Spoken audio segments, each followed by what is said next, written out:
तो दोस्तों अब एक ऐसी खबर आ गई है जिससे कि पिछले एक महीने से जो चिंता के बादल घिर आए थे वो अब छटना स्टार्ट हो चुके हैं। दरअसल आप आपकी स्क्रीन पर देखिए, अलग अलग मीडिया सोर्सेज के हवाले से रिपोर्ट निकलकर सामने आ रही है कि भारत एक बहुत ही बड़े हाईली सीक्रेटिव प्रोजेक्ट पर काम कर रहा है। इसके तहत भारत की सरकारी हथियार निर्माता कंपनी भारत इलेक्ट्रॉनिक लिमिटेड यानी कि PEL, इसका नाम आपने भी खूब सुना होगा। ये एक खास तरीके का टॉप सीक्रेटिव हथियार तैयार कर रही है और ये हथियार है एक रडार जिसका नाम है शस्त्रा। जी हाँ, शस्त्रा नाम का ये जो रडार होगा, इसकी खास बात ये है कि इसको एक स्टेल्थ टेक्नोलॉजी को काउंटर करने के लिए बनाया जा रहा है। जैसे कि F-35 ये Su-57 जैसे जो स्टेल्थ लड़ाकू विमान होते हैं जो कि दुनिया के किसी भी डिफेंस सिस्टम या फिर रडार सिस्टम को चकमा देकर किसी भी देश में घुसकर अंधाधुंध फायरिंग कर देते हैं, ऐसे ही टॉप विमानों को डिटेक्ट करने के लिए ये शस्त्र नाम का रडार डेवलप किया जा रहा है भारत इलेक्ट्रॉनिक लिमिटेड के द्वारा और बताया जा रहा है। खैर दोस्तों, अगर अभी तक आपने इस चैनल को सब्सक्राइब नहीं किया है तो आपसे विनम्र निवेदन है कि आप इस चैनल को सब्सक्राइब कर वीडियो को लाइक करना ना भूलें। आइए वीडियो में वापस आते हैं। ये सब तैयारियां हो रही हैं पाकिस्तान के J-31 को काउंटर करने के लिए।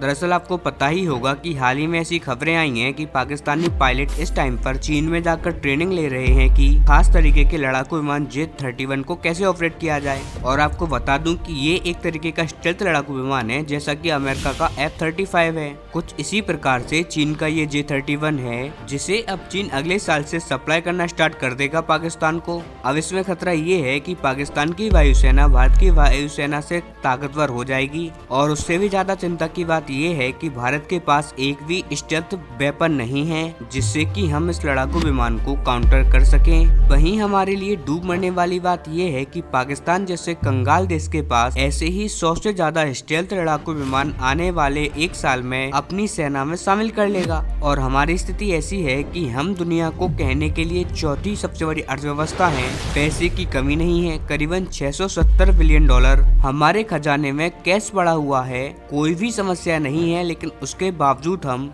स्टेल्थ लड़ाकू विमान तो छोड़ ही दीजिए, जो नॉर्मल प्रकार के लड़ाकू विमान हैं जैसे कि राफेल, उनको भी हम 100 की संख्या में नहीं खरीद पा रहे। अब से कुछ साल पहले ही हमने 36 खरीदे थे और उनको खरीदकर इस टाइम पर हम एशिया की सुपर पावर माने बैठे हैं खुद को। हाँ, वो बात अलग है कि सच्चाई बहुत दूर है इस बात से। हालांकि आपका सवाल होगा, क्या हमने जो रडार सिस्टम तैयार किया है इसकी मदद से हम चीन पाकिस्तान के स्टेल्थ लड़ाकू विमानों को रोक पाएंगे? तो देखिए, अगर हमारा ये शक्ति रडार सिस्टम 100% प्लान के हिसाब से तैयार हो जाता है ना और हम एक एक लड़ाकू विमान को रोक भी लेते हैं, तब भी ये हमारी हार होगी। ऐसा इसीलिए क्योंकि मिलिट्री की भाषा में कहा जाता है attack is a best defence. किसी भी सेना को डिफेंसिव नहीं होना चाहिए, हमेशा अटैकिव बना रहना चाहिए, क्योंकि जब आप डिफेंसिव होते हैं तो आप कितना भी डिफेंस क्यों ना कर लें, जमीन आपको खोना ही पड़ेगा। लेकिन जब आप अटैक करते हैं ना, तो भले ही आपके अटैक सफल ना हो, लेकिन इस बात की गारंटी है कि आप जमीन कब्जाओगे और अगर आप जमीन कब्जा भी ना पाओ तो अपनी जमीन को नहीं खोगे। और रही बात POK की, तो अगर आपको POK वापस लेना है